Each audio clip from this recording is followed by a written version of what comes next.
So the brother posted a question that the killing of an ant, and even if it is an ant, that it's harmful. But on the broader side, Muslims normally what they do is they try to slaughter cows and everything. So they, according to him, that Muslims eat more of beef, mutton, and so is that not wrong? Because in both in Gita and Bible and Quran, everywhere you should show mercy to all animals. So, but that's not being followed. Brother asked a question that even killing an ant is wrong and killing living creature is wrong. So why do Muslims have non-veg by having mutton, beef, killing animals? Isn't it wrong? Shouldn't we show mercy? I do agree with the brother, the first part of his question. And I understand that he can understand English, but he cannot speak.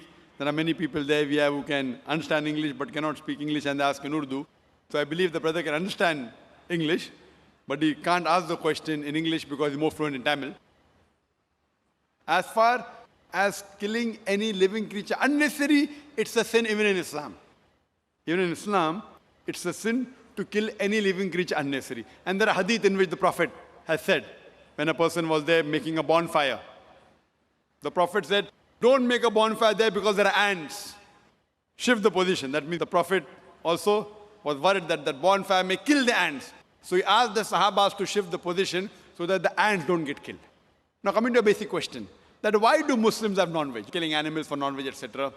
First, I'll tell you that a Muslim can be a very good Muslim even by being a pure vegetarian. Eating non-veg is not compulsory in Islam, but because our Creator Allah subhanahu wa ta'ala has given permission to have non-veg, why should we not have it? If we analyze, it's mentioned in the Quran, in Surah Ma'idah chapter 5 verse number 1, that eat of the four-footed animals, eat of the four-footed animals which have been made lawful for you. Quran says in Surah Nahl chapter 16 verse number 5, that Almighty God has made for you to eat the meat of the cattle. And several places, Surah Mu'minun chapter 23 verse 21, many places. Now scientifically if we analyze that there is no vegetarian food which has all the requirements for a human being. The human beings require amino acids. They require 21 amino acids, out of which most of them are produced in the body, but 8 have to be supplemented from the diet. These are called as 8 essential amino acids. There is no vegetable which I know of which contains all the 8 amino acids. So there's no vegetable which is a complete food. So you have to take this which is present in the non-veg. Furthermore, if you analyze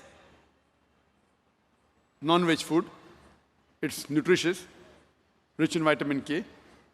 And furthermore, if you analyze, if you see the teeth of the herbivorous animals, the cow, the goat, the sheep, they have flat set of teeth. They only eat vegetables, they only touch grass. They don't eat flesh food. If you analyze the set of teeth of the carnivorous animals, tiger, lion, leopard, cheetah, they have a pointed set of teeth. They have a canine set of teeth. These animals are known as carnivorous animals. They only eat flesh. They don't eat vegetables. If you analyze the set of teeth of the human beings, if you go in the mirror and see, we human beings, we have got flat teeth as well as pointed teeth. If Almighty God wanted us to have only vegetables, why did He give us this pointed teeth, canine set of teeth? Why? Because Almighty God wanted us to have both vegetables as well as non-veg, flesh food. If He wanted us to have only vegetables, why did He give us the pointed teeth? Furthermore, if you analyze the digestive system of the human beings, it can digest both veg as well as non-veg. The digestive system of the herbivorous animals, the cow, the goat, the sheep, it can only digest vegetables, it cannot digest flesh food. The digestive system of the carnivorous animals, lion, tiger, leopard, it can only digest flesh food, it cannot digest vegetables. But the digestive system of the human beings has a small intestine and a large intestine. It can digest both veg as well as flesh food, as well as non-veg food. If Almighty God wanted us to be a pure vegetarian, Why did he give us the digest system? We can digest both, but natural to have it. So if you analyze, Almighty God made the human being in such a way so that they could eat vegetables as well as flesh food, veg as well as non-veg. And many people have a misconception that most of the religions, they prohibit the eating of non-veg food. And many of the Hindus, they have a misconception. And they think that Hinduism prohibits the eating of non-veg food. In fact, if you read the Hindu scriptures, if you read Manusmriti, chapter number 5, verse number 30, it says, Almighty God created some animals to eat and some to be eaten. So those who eat the animals created to be eaten, you're not doing a sin. It's mentioned Manusmriti, chapter number 5, verse number 39. Almighty God created sacrificial animals. So if you eat the sacrificial animals, you're not doing a sin. Manusmriti, chapter number 5, verse number 41 says that killing of the sacrificial animal is not a sin. There are many quotations in the Hindu scriptures which talk about eating of non-veg food. If you read Mahabharata, Anushasan Parv, chapter number 88, Yudhishthir, who was the eldest brother of the Pandavas, he asked Bhishma that what things should he give in yagna, in puja, so that our ancestors will be satisfied.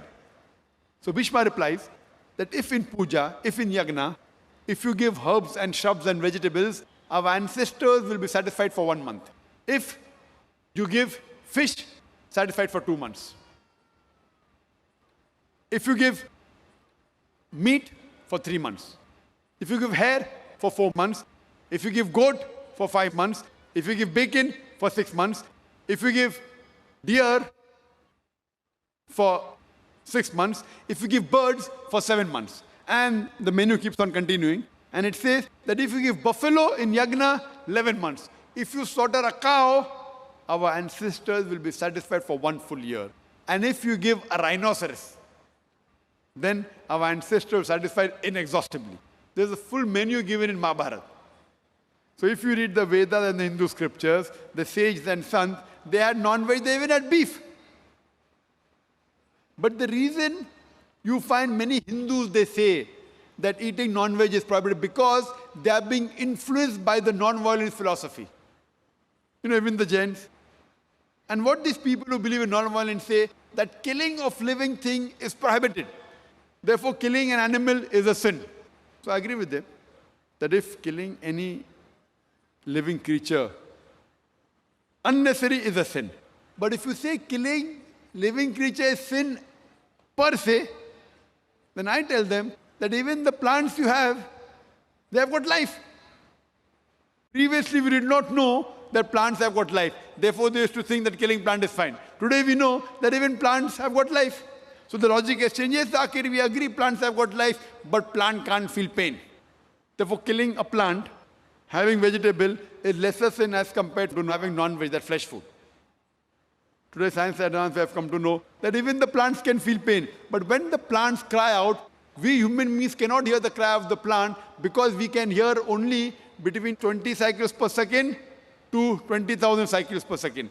Anything below and above this we can't hear. So even the plants cry, but we cannot hear the cry of the plant. The plants feel pain. Today science tells us, to the logic exchange, they say, yes, Brother Zakir, we understand that plants have got life, they can feel pain. But you know, the plants have got 2 or 3 senses, the animal have got 5 senses. Therefore, killing animal is a greater sin. If I agree with them for sake of argument, that plants have got 2, 3 senses, animal has got 5 senses, and that's the reason killing animal is a greater sin. So I asked them a question. You know, there was a person who had a brother who was born deaf and dumb. Could not hear, could not speak. And someone goes and kills him. Suppose you have a brother who was born deaf and dumb, cannot hear, cannot speak. And if someone kills him, will you go and tell the judge, me Lord, give the murderer less punishment because my brother had 2 senses less? He could not hear, he could not speak. Will you say that? Or you will tell, me Lord, give the murderer double punishment because my brother was masoom, he was innocent. He could not hear, he could not speak. So in Islam, it does not mean that if you have 2 senses less, you have less punishment, or you have more senses, more punishment. Quran says, eat of the good things they have provided to you. As long as the thing is good and halal, it is permitted, you can have.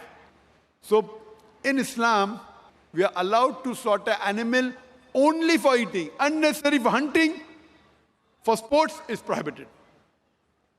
Like making a bonfire, ants are being killed, the Prophet said don't do it. So killing any living creature is prohibited unless if it is for eating, for survival, and it is amongst the permitted animals which God has given permission. As Manusmriti says, God has created some animal to eat and some to be eaten. If you kill the animal to be eaten, you're not doing a sin. Otherwise, generally, I per se, if you analyze, I've got no problem if the non-Muslims don't have non-veg. Because if every non-Muslim in India starts having non-veg, then the price of mutton and beef will go high. So I've got no problem if the non-Muslims don't have non-veg. But if anyone takes an objection that killing animal is a sin, that's the time I give this answer. Otherwise, in Islam, you can be a very good Muslim even by being a pure vegetarian. But since Allah has given permission, there is no harm if you have non-veg as long as it is among the permitted animals. Hope that answers the question.